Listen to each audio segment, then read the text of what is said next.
Mirëmbrëma, mirë se erdhët në Newsroom. Sot është data 8 mars dhe ne nuk do flasim as për politikë dhe as për konfliktin në lindjen e mesme. Do të flasim për gruan shqiptare dhe sfidat e saj për të qenë një zë i fortë dhe gjithashtu vendimarrës në shoqërinë shqiptare. Me mua janë dy zonjë të cilat janë mjaftueshëm dhe gjithmonë aktive sa i përket të drejtave të grave dhe gjithashtu edhe pro familjes. Është me mua Nora Malej, mirë se erdhe. Kënaqësi që jemi sot bashkë dhe që në këtë ditë ndërkombëtare reflektohet fort për çështjen e gruas, po besoj që në fakt gruaja ka 360 ditë që duhet reflektuar, por ka një ditë kulmore ku duhen parë vlerat dhe duhet përmirësuar imazhi i saj, se në fakt nëpërmjet imazhit të saj përmirësojmë imazhin e gjithë shoqërisë. Dhe gjithashtu me mua është Dorira Mema, një aktiviste fort e jetës së shëndetshme, duke u marrë me sport dhe duke parë fort edhe nga vetja, apo jo?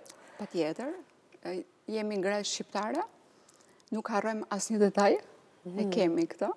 Duam që të kemi dhe familjen, dhe shtëpinë, dhe fëmijën, dhe bashortin, dhe prindrit, dhe natyrën, po të lajmë dhe shkallët, po të vishemi dhe bukur, po dhe të gëzojmë. Dhe besoj se gruaja shqiptare e reflekton këtë më së miri dhe besoj se kjo vjen nga një energji dhe burim për të dashur jetën. E di çfarë më kujtove tani që po thonë edhe shkallët, teksa po hypja që parë në shkallë. Dhe pikërisht kjo ishte doja të preknim, pra të preknim jetën reale të përditshmërisë së gruas, me angazhimet e saj të pafundme në familje, duke mos pushuar asnjëherë, ndryshe nga burrat të cilët kanë disa orar pushimi, por gratë nuk ka pushim.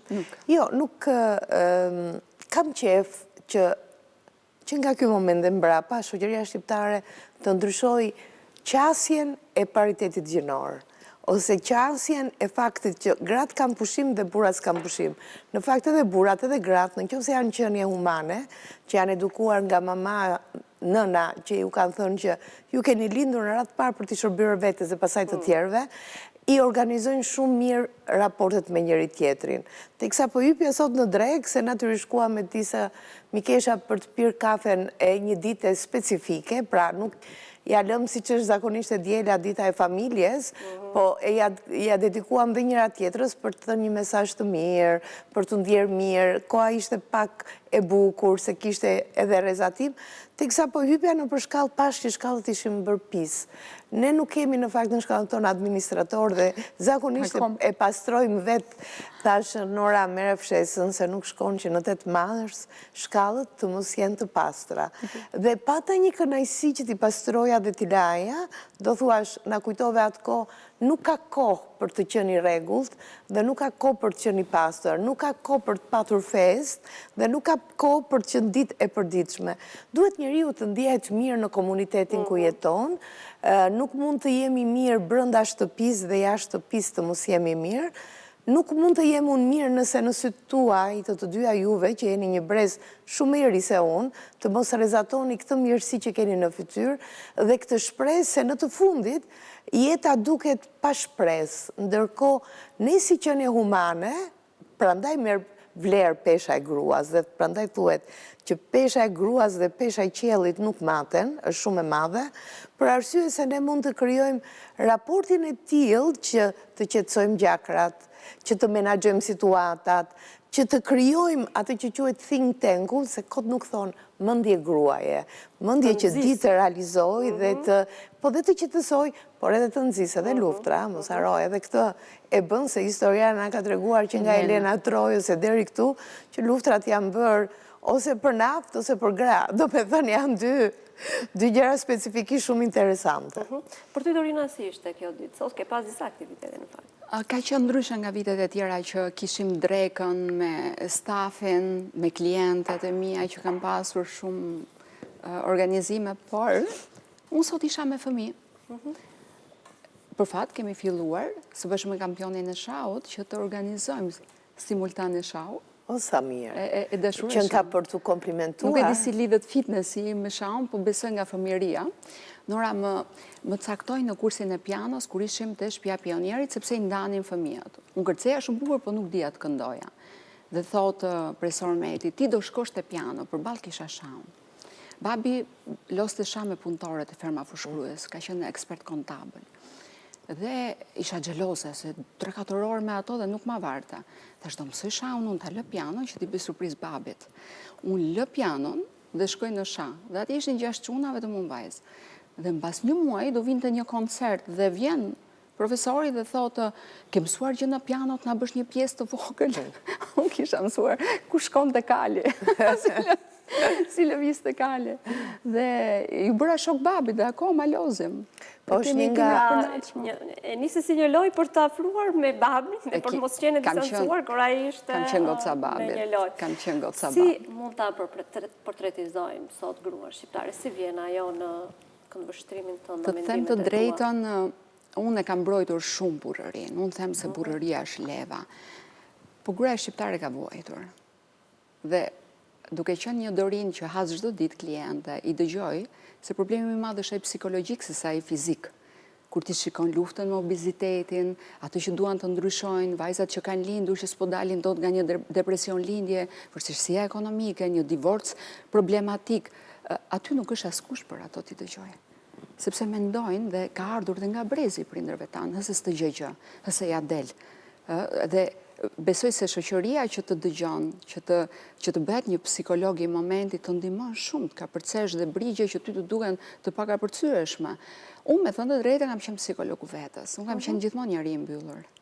Që punon me vete. Unë gjithmonë dhe lotët i kam derdhur vetëm. Unë dhe kur humba maman, kam qëndruar shumë vetëm se s'doja të më shikonte njeri që qaja, përveç bos, përveç qenit tim. Dhe ato e kisha krijesën e ditëve të vështira. Por gratë që shprehen, unë mendoj që është shumë mirë të shprehesh. Është shumë e mirë dhe është fat të gjesh njerëz që të mbështesin. Unë i mbështes pafund klientët e mia. Sa që nuk lë kurrë një asistente, por ato janë në WhatsApp-in tim. Nuk ekziston. Janë bërë 5.000, mund të shkojnë më tepër, se gjithse janë 12.000 ndër vite, nga viti 2012 që punoj, por le të jenë shumë. Unë do t'i përballoj dhe kur të vi momenti që vërtet lodhem do them deri këtu isha. Por jo vetëm unë kam ndihmuar ata. Ata mua më kanë dhënë një databazë të frikshme sot, ku profesorët e mi që shikojnë punën, dietat e shumta, testimet që kanë bërë me ta, korrigjimet, do të thotë që ne sot mund të korrigjojmë dhe libra. Po kush ma dha këtë? Ma dhanë ata që më dhanë besimin për të punuar me mua. Që është një herë është një motivim. Nora më kanë dhënë një databazë që profesori më thotë po ti e paske këtu librin gati. E kupton dhe më kanë dhënë ata. Sepse e di çfarë ka ndodhur kjo gjë. Duke ndruar brezat, ne kemi ndruar stilin e jetesës. Duke ndruar stilin e jetesës, edhe pH i tokës ka ndruar. Edhe dikur në kohën time, pra në vitet 64 që kam lindur unë, që duket shumë pH i tokës ishte i pastër, uji ishte i pastër, nuk ishte i kontaminuar, ajri ishte i pastër, ushqimet ishin bio, jo si që temi ne sot, prodhimi ke ferma është bio, jo s'është bio, po të shofësh ujin, kontaminimin dhe gjithë shka që Dorina i di më mirë se unë. Të gjitha këto kam bërë që të ndryshoj jeta, po çfarë ndodh? Njeriu është ai që ha, ai që vishet dhe ai që sillet. Që do të thotë, një nga problemet më të mëdha që kemi sot në shoqëri dhe në raportet burr-grua, apo në integrimin gjinor, apo në të gjithë problematikat e tjera është fakti që ne nuk e dëgjojmë njëri tjetrin dhe ne nuk guxojmë ta themi të vërtetën se kemi frikë. E shikoj në zyrën time të këshillimit, që ndodh me çiftet e ndryshëm, me adoleshentët janë të rinj, që janë nga 25 apo nga 20 vjeç që kanë atak paniku. Dhe kjo ju ndodh më shumë djemve se sa vajzave. Nga ana tjetër janë shoqëria që ne nuk flasim, ne bërtasim. Më bëm pyetje një taksist kur po lëvizja para 2 ditësh. Zonja Male, më tha, me që më hype këtu, të bëj një pyetje të shfrytëzoj, më shfrytëzoj. Tha, mund të më thuash, pse në shqiptarët jemi kaq të ngrysur? Shikom, tha, më isha mëngjes, unë shkoja për Aldo, dhe më thotë mua, shiko, thot, të gjithë thot janë të palumtur, nuk buzëqeshin, nuk flasin. Ti hypën ke ashensori dhe nuk të thot njeri mirë mëngjes, po gjes. Dhe nuk të shenë në sy. Çfarë ka ndodhur? Të ka humbur komunikimi, apo neve jemi të friksuar nga fakti që ne nuk e gëzojmë ciklin e jetës. Dhe unë kam arritur në një konkluzion në aspektin e studimeve psikosociale dhe në nevojat që kemi, gjëja që na lodh më shumë është jeta boring, jeta e bërë njësoj, është ajo boshi. Boshi që të thjellë dhe ti thua, unë po luftoj për të drejtat e mia, po ku, me kë dhe me çfarë? Po lufton për të drejtat e tua në politik me kë? Po lufton për drejtat e tua në vendin tënd ku? Ku është komuniteti dikur në kohën time, pra po them në kohën time, si takoj jo brezit Z, po brezit as milenium më përpara, neve fqinjin e kishim të parin vëlla, quaj. Ne nuk mbanim Chelsea në qafë. Ne nuk mund të konceptonim dot që do hysh ti ke dera e shtëpis dhe shtëpia jote do t'jetë ngarkuar me të gjithë llojet e makinave dhe me të gjithë llojet e pislëkut dhe nëse ti lan dhe pastron pafund ty të hyjnë të gjitha mikrobet brenda dhe ndërkohë ti nuk je jetës së ndetshme, ti hap dritaren, po ti nuk aerosesh. Ndërkohë që aty kam jetuar unë që kur kam lindur, kur u martova, e ndërtuam atë pallat me punë vullnetare, aty që ndrova, edhe pse ndryshova gjithë statuset e mia, mora dhe pushtete, ku di unë se çfarë, unë aty jam, kjo shtëpia, si thaj, aty ku të bjen këmët dhe aty të rënqin dhëmbët. Aty jam unë, se hyra dhe nusja e para asaj shtëpie, edhe ati komuniteti që tashmë kemi filluar jemi plakur, ati komuniteti që kemi nevojë për janë shensor, se me zisbresim, ati komuniteti që kemi... Nuk ka ndryshuar gjë. Ndërkohë ka ndryshuar vetëm smogu, ka ndryshuar plurat, ka ndryshuar që fqinjët një pjesë e tyre janë larguar dhe ka dhënë me qira, ka ndryshuar të ardhurit që kanë respekt, por nuk din si të sillen, ka ndryshuar zhurmat që janë shtuar më shumë, dhe ty jeta duke u plakur të është vështirësuar më shumë dhe ti thua, në fund të ditës kam punuar 61 vite, gati më shumë se gjysmë shekulli. Prap unë po garoj në të njëjtin standard me ju, pra unë vazhdoj të punoj me të njëjtin intensitet, kur normalisht nuk duhet të punoja kështu, dhe pyetja është, pse ndodh në këtë po si unë, bëj në 70% e grave që kanë dalë, apo janë në prag të pensionit, dhe po t'i shohësh, janë të gjitha, kanë një dëshirë shumë të madhe për jetën, ka dëshirë, si që të dorin ata kapi të bukurën, po s'kanë mundësi, e para s'kanë kushte ekonomike, e dyta s'kanë kushte familjare, e treta një pjesë e tyre se kanë fëmijët aty, e katërta nuk ka një telefon që do të thotë gëzuar festën, e pesta njerëzit janë bërë indiferent dhe edhe kur të shohin me lule, e kanë të vështirë të japin pushtjeshje, me gjithë që personalisht e ka marë, po e ka marë se ndoshta duke dalë në media bëhesh person publik dhe njerëzit kanë dështirë të të atashohen dhe të të përqafojnë, por ne kemi humbur gjën më të bukur që është përqafimi i mamit, përqafimi i gjyshes, përqafimi i gruas, përqafimi i motrës, që nuk bëhet vetëm në 8 mars. Preri. Po që bëhet në çdo ditë. Është edhe për shkak të një pjesë nënave, vajzave janë larguar nga vendi dhe është mund të jetë një arsye e njoftotësie. Ky sistem ekonomik ka ndikuar drejt për drejt edhe tek gjendja emocionale njerëzore. Dhe se ja vëm fajin gjithmonë femrës, se femra është materialiste, se jo nuk është femra materialiste, është rryma. Nëse do ndroj rryma dhe femra, sepse femra është krijesa që përshtatet më tepër me rrymën se sa mashkulli. Femra është si kameleon, përshtatet. Femra martohet dhe përshtatet me familjen e bashortit. Femra është ajo që përshtatet me situatën nga single me nën me fëmijë, me aq shumë përgjegjësi. Dhe nuk është e lehtë. Ke gjirin, ke ndryshimin e hormonal, mikrobiomës, të mendjes, është dhe mendja që ndryshon, gjendja psikologjike kur bëhesh nën. Disa tromben, disa mund ta kalojnë me, siç kam kaluar vetë me kënaqësi, e shijoja beben aq shumë se nuk e ke iden. Kam dashur të kisha edhe një bebe tjetër, po kjo është jeta dhe e pranojmë jetën siç vjen. Jo çdo gjë mund ta keme.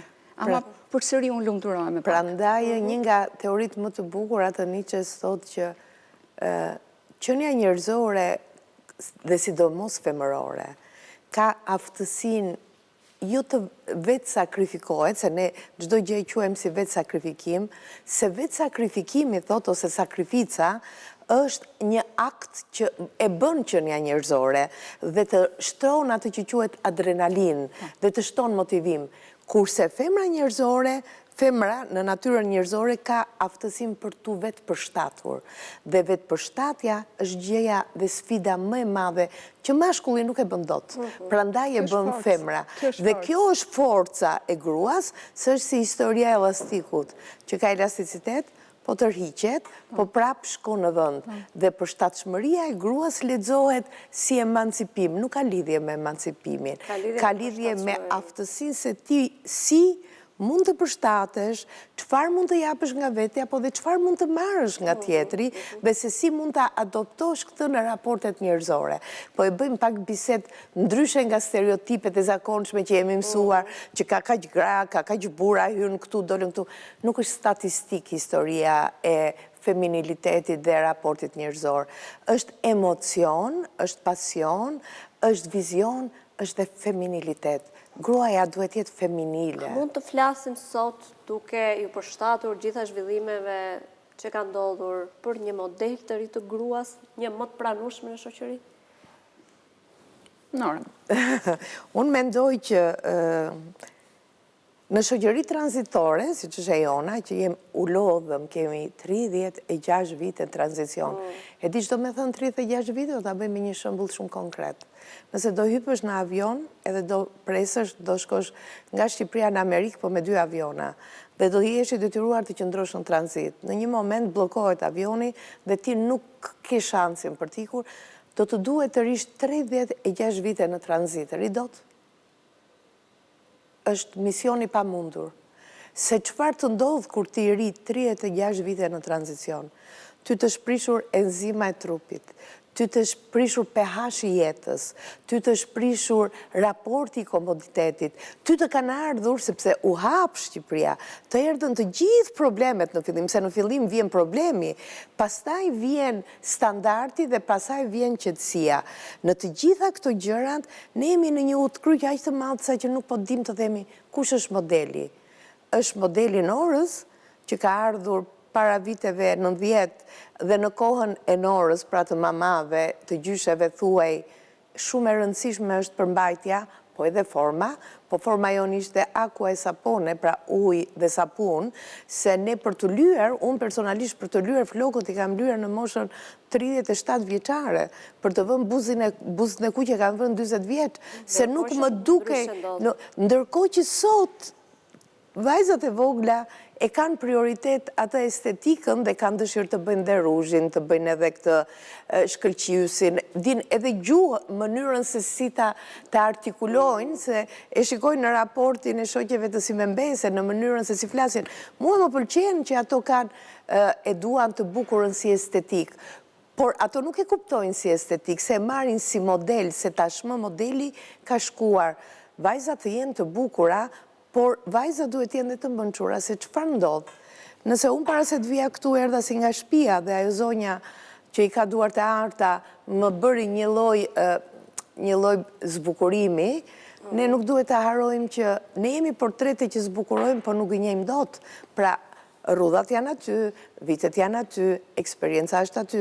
Dhe bukura nuk është kjo rroba që unë vesh, apo kjo ngjyra, se ngjyra më e bukur është e juaja sot, por e bukura është që në momentin kur unë flas, apo Dorina flet, apo ju flisni, që është arma më e fortë e jetës, në atë moment njerëzit qëndrojnë të dëgjojnë dhe kuptojnë se çfarë jetin dhe çfarë ke bërë në jetën tënde.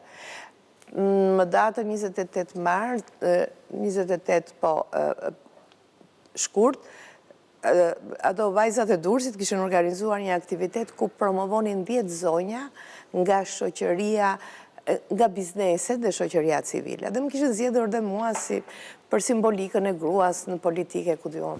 Sigurisht unë ndjeva tmerrësisht shumë e vlerësuar në kuptimin që mbas shumë kohëve ti prap të shohin si model, po unë mendoj që sot modele jeni ju.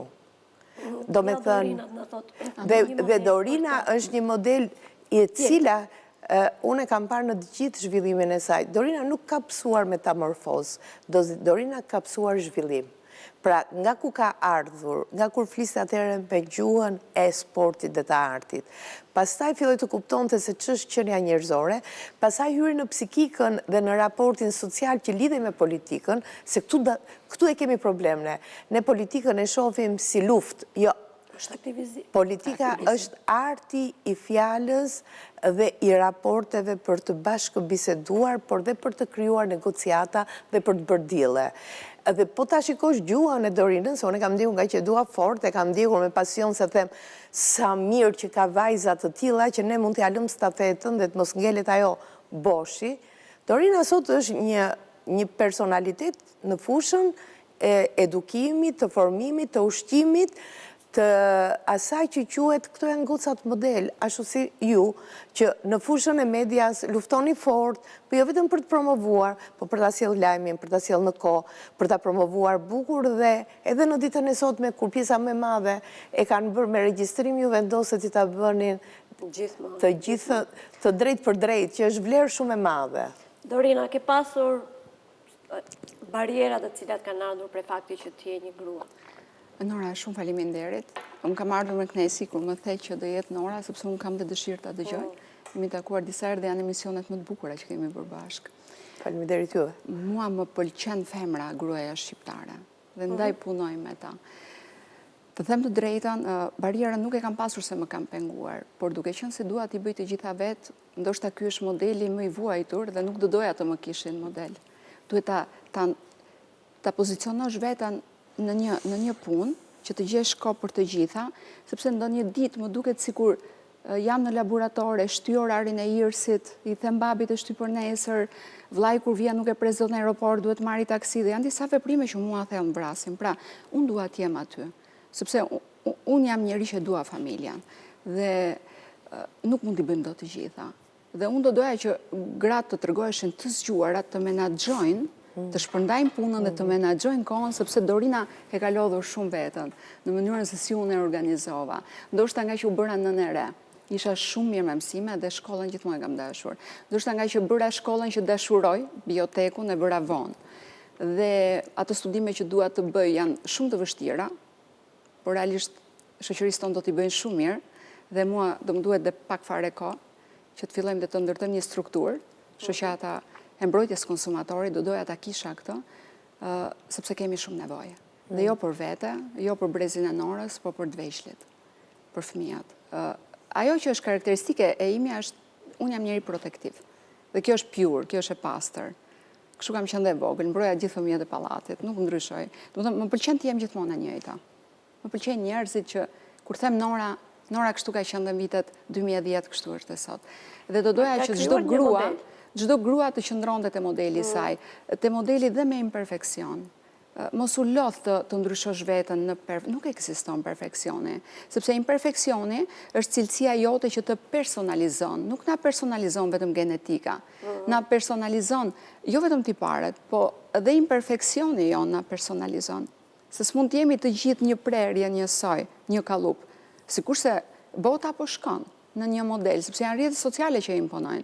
Dhe këtu ja them vajzës time, ti je bukur kështu si je, po unë e kam pak gushën, sepse kjo je ti. Sepse kjo të personalizon ty, kur unë shikoj një foto, e dalloj vajzën time nga 50 të tjera. Midis 100 vajzave, unë them, ajo është fytyra e bebit tim. Pra, duhet ta dëshironi personalizimin tuaj. Nuk ka perfeksion.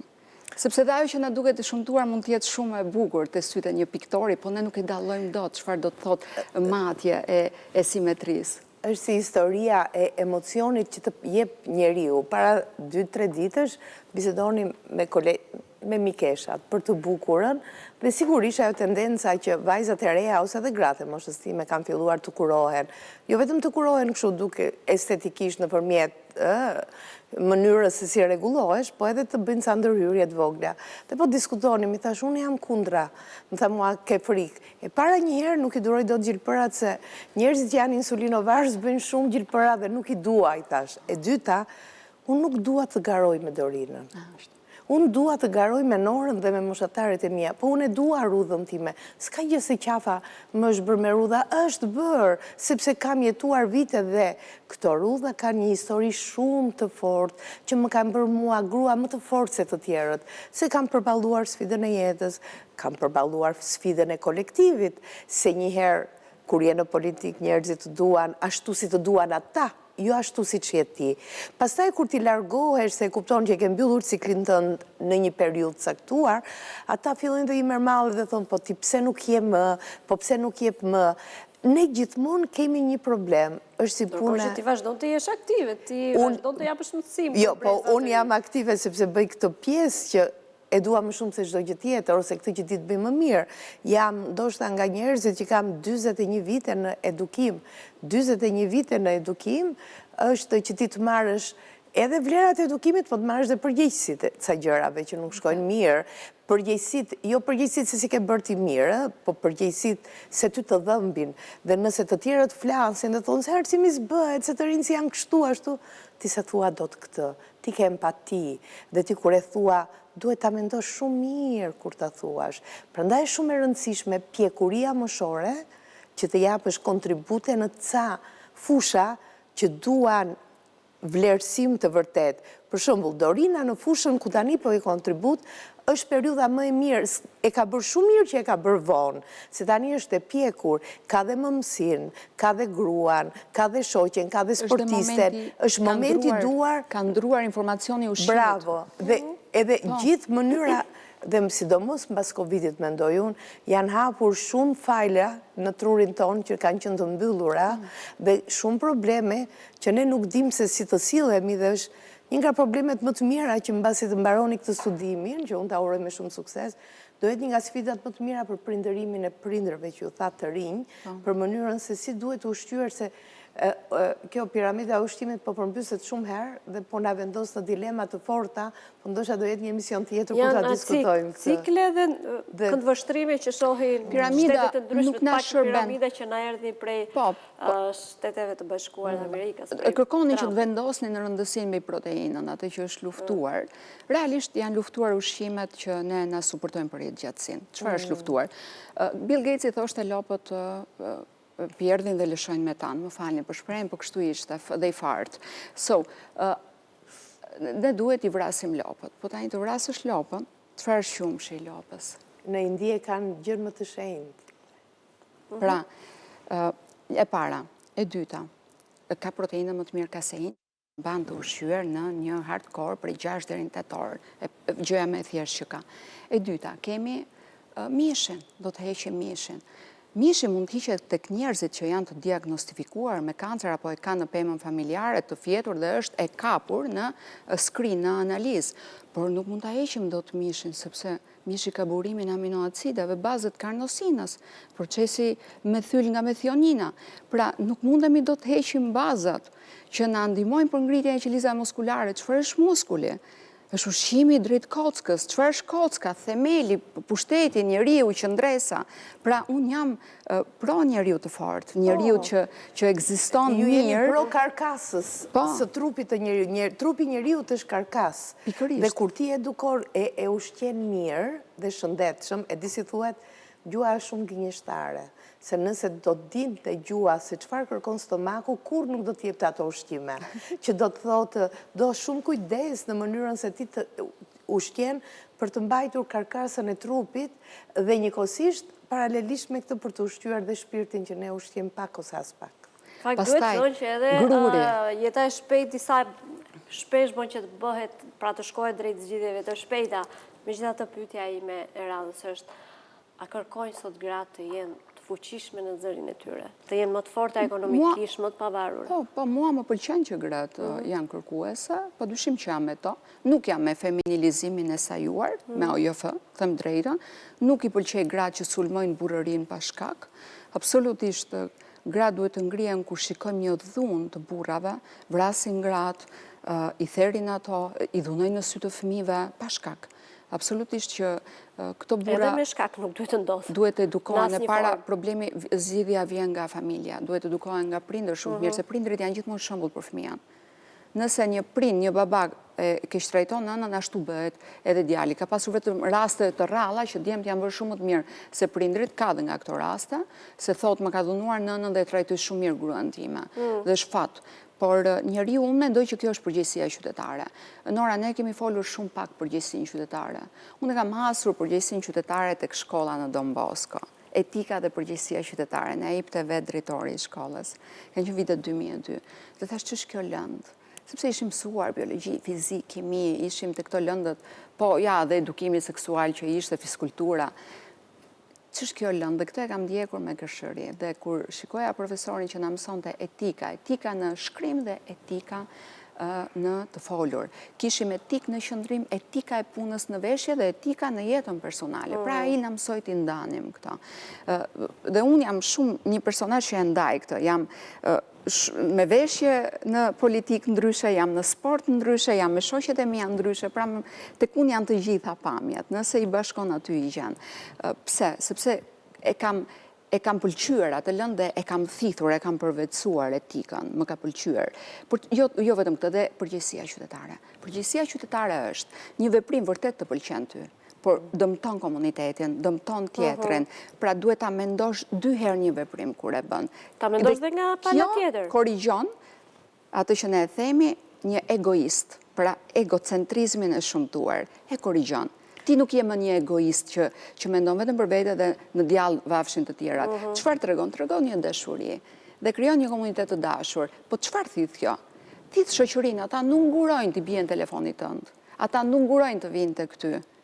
Dhe kjo është gjë shumë e mirë. Kjo ka të bëjë pikërisht me një nga gjërat më të bukura që është futur në kurrikulën në Norvegji dhe në vendet nordike, që lidhet për te etikës, që është jashtëzakonisht shumë e drejtë, se ka të bëjë me sjellje qytetarie dhe me norma dhe me kujdesje dhe me përdorimin e hapësirës boshe në funksion të individit, ka të bëjë me empatinë.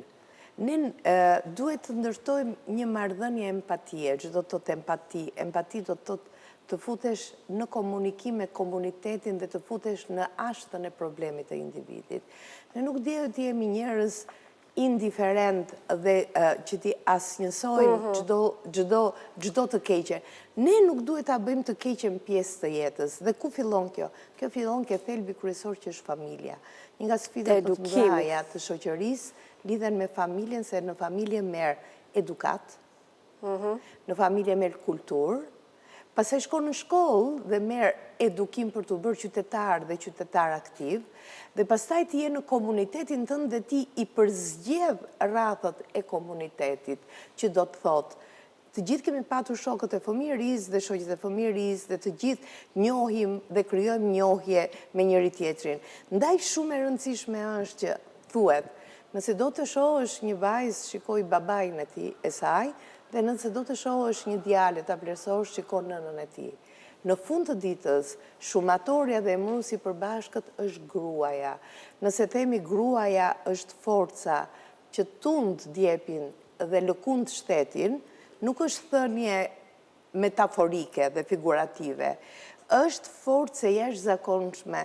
Është një forcë aq e madhe sa që i mbir sot më shkruan një mesazh dhe më thotë na i uronte të 3 gocave të shtëpisë, mua dhe Besës edhe bashortes, për që unë e kam vajzë, dhe tha, mamo, të uroj 8 marsin se pa ju nuk ka kuptim jeta. Do me thënë, aty kishe mbledhur gjithë shka të bukur, pra një mashkull që e ndjen prezencën e gruas, e ndjen si prezencë jete, dhe një grua që ndjen mbështetjen e mashkullit, aty që tha Dorina, e ndjen si prezencë force. Forca nuk qëndron ke dhuna, forca qëndron ke sfida, forca qëndron ke vështrimi qartë dhe forca qëndron ke jo gjykimi, po ndihma për të zgjidhur problemin dhe jo për t'i paragjykuar. Dhe me këtë mesazh të bukur, unë do doja të kalonim në një ndërprerje të shkurtër publicitare dhe do rikthehemi vetëm pas kapak me të njëjtën temë.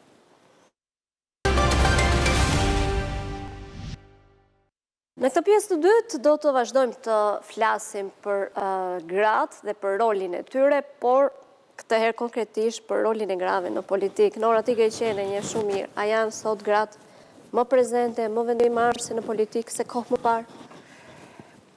Tani, kur thua grua në politikë që shikon sigurisht me muskuj, edhe me ato britmat e papara dhe me ato fyerje që nga njëra anë thonë pse përdoret gjua seksiste dhe nga ana tjetër përdorin më keq se sa gjuhë seksiste. Pra jemi midis dy pozicioneve.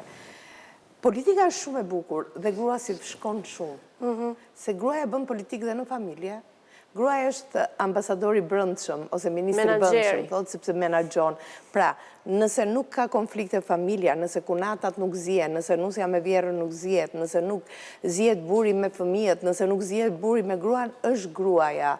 Dhe jo më kot populli jon thotë, kur shkon diku për të bërë vizit, i thua asaj zonjës së shtëpisë, më lër ato petulla dhe më ngri ato vetulla. Gruaja krijon atmosferë, është e ndërtuar e tillë biologjikisht, nuk mund të dalim nga biologjia, ne dhe të kthehemi ndryshe. Gruaja është lidere dhe gruaja kur bëhet me fëmijë kthehet në bombë atomike, sepse nëse gjërat nuk funksionojnë, ajo t'i vë dhe fëmijët kundra, se ka aftësinë e përshtatshmërisë se fëmijët e dëgjojnë nënën, pra nëna dhe mund të fyej dhe mund të kritikoj, mundet edhe të ndonjëherë në një moment caktuar të përdori një shapkë, një veprim jo të mirë, dhune, nënës i falet, babait nuk i falet. Babait janë banë më në tërë jetën tënde dhe prandaj këshilla për baballarët është duajini fëmijët, po më shumë duajini mamat e fëmijëve, se kështu do t'i bëni fëmijët të jenë të sigurt. Si baballarët duhet jetë edhe politika. Kur hyri gruaja në politika duhet jetë e barabartë midis burrave dhe grave. Unë u bëra 28 vite në politikë dhe unë kam hyrë në politikë në vitet më të vështira në 97-ën. Kam qenë shumë e re, kam qenë 30 vjeç, mos gaboj sa i takon me për llogaritje, tani jam 61 aty diku. Kam qenë në momentin kur mendoja me idealizmin tim, sepse mendoja që duhet të bënim disa gjëra, më thirrën dy kolegët e mi profesor Dragoti dhe zoti Ceka, aty mendoja që duhet bënim disa gjëra, se vija, të më thënë isha e vetmja që shkoja në emisione dhe jepja, atëre vetëm një ishte radio televizioni publik, dhe unë bëja emisionet për të rinj dhe bëja emisionet për provimet e letërsisë, që u shpjegoja maturantëve të cilët nuk bënin dot mësim. Dhe kuptoja që, po shikoja që vendin tim e kishte kapur Amoku, një luftë pa lidhje, bënim luftë në 97-ën u hapën depot, ikën fëmijë, ti mund të vinte plumbi qor, ti nuk e kuptoje me kë luftoje po me kë. U kapa në qarkun e bukur, se politika është një qark i bukur për gratë, është si puna vadhes, zakonisht në dasma, kur kërcejnë, nuk kërcejnë burrat shofin me sy, nisen gratë para që pa marrin shamin, dhe ti futesh për ta kërcyer këtë valle. Po mbasi e futesh ke kjo valla është shumë e vështirë për të dalë. Pse fillojmë vështirësitë? Vështirësia e parë është që duhet të kesh konsensus me familje dhe unë në këtë ditë sotme duhet falenderoj publikisht bashkëshortin tim, djalin tim dhe prindërit e bashkëshortit, se unë jetoja me ta nuk jetojnë, po më dëgjojnë nga qielli, që thanë, po ti duhet ta bësh këtë gjë. Dhe më mbështetën dhe më thanë, për një gjë nuk do mërzitesh, do anatemohesh, do shahesh, do paragjykohesh, dije që nëse ne kemi shqetësim, atëre gjërat nuk funksionojnë. Nëse ne të më japim mbështetje, gjërat funksionojnë. Po ky është një emancipim i madh në familjen tënde, që do të thotë buri pas ka një stomak shumë të madh, që duro kërka dhe gjërat që nuk i meriton, dhe ndërkohë bashkëshorti im është 1 milion herë më i ditur dhe më i mençur se unë, vendosi që t'isha unë në rreshtin e parë, dhe ai ngeli gjithë kohën mbrapa kuintave dhe si një profesor i mençur i ekonomisë. Ajo është jetë. Bravo. Ashtu është shau. Ai nuk doli asnjëherë dhe më tha, të lutem mos më bëj person publik, për të ndihmuar ty dhe për të mbështetur krahët, dhe kjo është një këshill që po ja u jap vajzave që kanë hyrë në politikë, që të kenë shumë kujdes kur flasim në politikë dhe bëjmë politikë. E dyta, duhet jesh shumë mirë me rradhët e partisë, se në parti nuk ka meritokraci. Në parti kryetarët kanë zënë frymën, të gjithë, pa përjashtim. Në parti duhet ti je thjesht një shërbëtor, po shërbëtor me elegancë. Prandaj kur vendos të hysh në politikë, minimalisht duhet kesh bërë diçka në jetën tënde, të jesh një profesionist. Pra të mos shkosh si ajo domatja në serë që ende nuk është bërë dhe e mbajmë në frigorifer derisa të skuqet dhe ta ham. duhet të shkosh e pjekur, të marrësh pjekurinë e plot, të kesh bërë atë që quhet në kohën e ushtrisë çunat e regjisë din që ishte historia gavetës, pra duhet të kesh bërë kohën tënde, të kesh ardhur me një bagazh intelektual, nuk ka rëndësi je profesor i madh apo je një njeri që ke krijuar një biznes, të kesh çfarë të ofrosh dhe të japësh. Po dhe të kthesh aty ku je rritur, që të shikosh varfërinë dhe ta kujtosh varfërinë çfarë është. Bravo. Se s'bësh dot politikan pa kuptuar si jetoni varfëri, si ke kaluar, çfarë ke kaluar. Pi kafe në mëngjesit me sanitaren te palestra dhe e dëgjoj. Ajo tregon se çfarë ndodhi në autobus.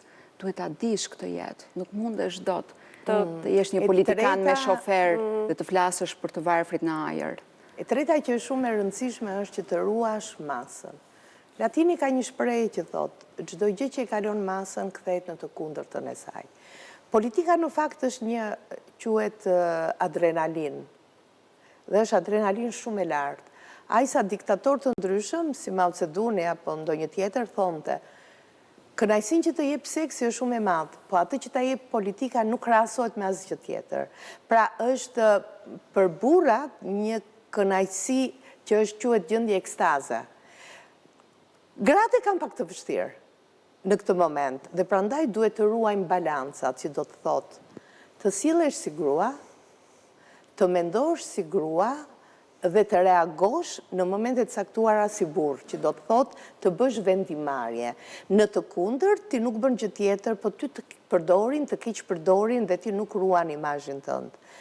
Dhe e fundit, të jesh grua, të merresh me politikë dhe të jetosh në Shqipëri, është sikur do kalosh ylberi. Është sfidë e madhe, prandaj unë nuk më pëlqen kur njerëzit ju turen grave në politikë, nuk më pëlqen kur bëjnë, qoftë kur janë lart që bëjnë lëpirjen, qoftë kur janë poshtë, që bien dhe që nxjerrin gjithë mbllefin e tyre, njerëzit duhet kuptojnë që gratë në politikë nuk janë pasqyra juaj, që sa herë jeni mërzitur me mos realizimin e jetës suaj, t'ju godasim gratë. Nëse i keni përzgjedhur, nëse i keni pranuar, nëse keni pirë kafe me to, duhet mendoni edhe ditën e mirë, edhe ditën e vështirë të tyre, se njeriu nuk shërben vetëm në ditën e mirë, po duhet dhe në ditën e vështirë. Është si historia e plazhit, nëse kalon një grua dhe ka veshur një fustan, dhe të gjithë janë lakuriq me roba banjo, nëse gruaja në plazh pa dashur rëzohet dhe i ngrihet fustani, askush nuk ka parë ato që janë me roba banjo, po gjithë shohin atë gruan që është ngritur fustani, që do të thotë, gratë në politikë bëjnë ndryshimin dhe bëjnë të bukurën që nuk duhet jetë vulgare, dhe këtu e kam këshillën për këto gocat e reja që kanë hyrë në politikë.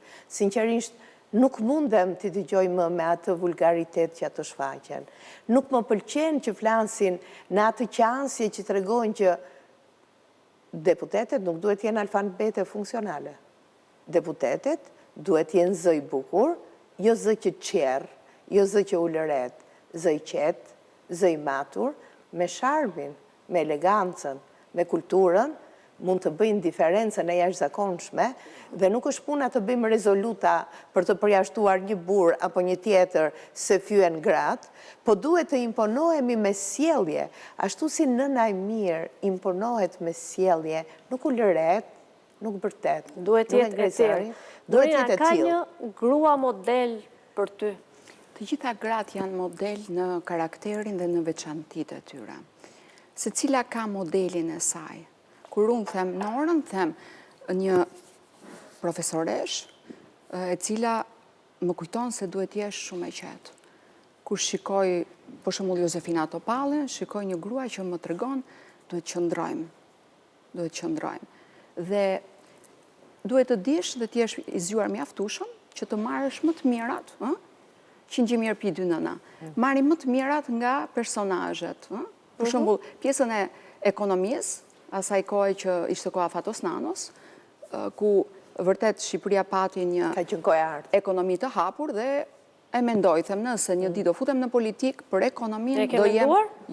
Jo, është ajo që tha Nora, unë nuk i futem asaj valle, e shikoj valle nga lartë dhe i shikoj ata që kërcejnë.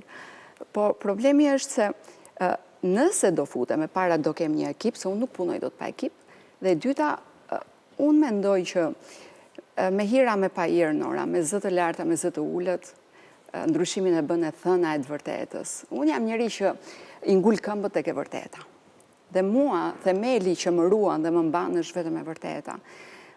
Kjo më ruan mua. Dhe them se politika ndërtohet mbi të vërtetën. Është e vërtet, edhe në debate që ju keni qenë, Po. ka pasur momentin që i keni ngritur zërin, jo për të ngritur zërin, po për të ulur zhurmusat që i kishit rreth i qartë. Për të në një përmirësuar. gënjeshtër. Po askush nuk ka thënë Dorina Bërtiti, po mbas asaj unë kam lexuar Mira Komete, jo Qindra, që ka thënë bravo, ke qëndruar si burnesh. Zemra. Në fakt, ti ke qëndruar si Dorin, Ishte karakteri, unë u preka. E do të vërtetën, dhe vërteta është e dhimbshme, Shumë. por është e bukur, dhe kur ti vesh të vërtetën, ti ke forcën e jashtëzakonshme. Më vjen të qaj. Pata një moment, Nora, ju jeni psikologe. Kur dikush të thot, ti mendon një bebe, dhe dikush të thot se fëmijë trans, dhe ti e në biotek, dhe ti e di që shaj proces, dhe ti thua, ta dorëzojmë dhe këtë. Ne i morën të gjitha. Ti dorëzojmë dhe fëmijat na. Të jenë dhe unë një palacho, një i paftyr, të bëhem dhe unë si këta dhe ta dorëzoj, dhe them aty mos e dorëzoj, të bëhet nami këtu, të më arrestojnë. Unë do dalë kundër. Jo të jetë një politik ndërkombëtarësh, jo të jenë një ushtri ata në pragun e Shqipërisë. Por unë kam thënë se do bie martir dhe fëmijë trans Shqipëria s'do ketë kurrë. Dhe unë jam i pari që bie martir për fëmijët tanë, sepse është turpi e një nëna të dorëzoj fëmijën. Sidomos, jo i njeriu që s'ka studiuar, po nuk më falet se kam dënë 4 herë biologjinë. Dhe të them unë që po ekzistojnë fëmijët trans dhe të lozim në me jetën e fëmijëve, me shëndetin e tyre, të marrim në vendime që është jeta e tyre, është liria e tyre, është drejta e tyre. Pra është biologjia e tyre dhe ne ta cënojmë atë në një eksperiment, unë nuk dua të jem një ndër ta. Dhe dola kundër vetëm duke qëndruar, po nuk e dija që kishim aq shumë gra që mbrojnë një grua. Dhe aty unë e kam parë gruan shqiptare. Nora nuk më njinin, sepse njeriu të gjykon trupi me muskuj, ka shumë gjykime, rrjetet sociale, një foto mund të perceptohet në shumë mënyra. Po, se ti e ke bërë në një cikël caktuar tjetës. Po, i kam ju keni darë. bërë disa, keni një portret Disa jetë. Bravo, me shumë shumatore dhe në pozicionit të ndryshme. Dhe njerëzit varet çfarë fotografie kanë, prandaj duhet të jeti kujdesshëm kur njeriu bën komente për gruan, të dashur miq, sepse populli thotë. Dhe ndërkohë, Nora, jemi në sekondat e fundit dhe unë do doja nga një mesazh nga të dyja për gjithë teleshikuesit që na dëgjojnë për me qenë se jemi ke fusha e politikës dhe me qenë se jemi ke forca e gruas dhe me qenë se gruaja është lëvizësi i fortë i mekanizmit, i shijes, i dashurisë, i maturisë, i egërsisë, i forcës dhe i guximit, duhet kemi shumë kujdes kur flasim për gruan. Gjuhën duhet ta përdorim me kujdes se populli thot. Gjuha kocka nuk ka, po kocka thyen. Ndaj, duajeni gruan, se nuk e di që ndonjë në këtë histori njerëzore ka dal nga ndonjë burr. Vlerësojeni atë për rolin që ka bërë dhe përmisoni imazhin e gruas, sepse vetëm kështu do përmisoni imazhin tuaj dhe shoqëria do jetë shumë e bukur. Dorina, një mesazh nga ty. Unë them se ky rotacion politik e ka pasur në qëndërzim sulmin ndaj gruas, ajo të jetë një njeri i punës, ajo mos ta ketë mbështetje ndaj burrit, burri të marrë një liri ku mundet dhe të martohet burri me burr. Pra, ishte kjo pjesa që askush nuk e kuptoi lojën që realisht në fund fare, po të vendosim një vizë gruas i binte sulmi më i madh, deri në surrogaci. Dhe unë mendoj se ne duhet luftojmë fort për ta mbrojtur gruan e para si shenjtëria e familjes, mbretëresha e familjes, ku ka një suport dhe një krah babaxhan të një burri të mirë, të një burri që të kupton, dhe fëmijët që të bëjnë nën dhe të thrasin oma. Mua sot mëngjes më ra dera, oma hape derën, nën kishte marrë lulet. Dhe donte ta kapte, ishte veshur me tuta. Ajo thirrja oma të zgjon disa qeliza, një frekuencë që ti mund të bëhesh me 7 krah, mund të jesh me paterica dhe ajo thirrja oma të zgjon nga çdo smundje. Të jesh me migren, të jesh me pateric, të jesh i sëmur ti do të çohesh sepse erdhi kodi i jetës. Është shtirja e jetës. Shtirja e jetës. Oma. Dhe me këto mesazh të bukur Dorina, të faleminderit që ishe me mua sonte, gjithashtu faleminderit Nora për të gjitha përshkrimet e gruas shqiptare, gjitha përpjekjet e saj për të ecur dhe për të qenë një zë i fortë në shoqërinë tonë. Ne kemi ardhur në fund, unë ju ftoj të mos largoheni nga ABC News, qëndroni dhe ndërkohë që vetëm pas pak vjen emisioni investigativi kronikës Gjërat tona nga Etleva Delia. Ne së bashku do të shihemi të dielën e ardhshme. Natën e mirë.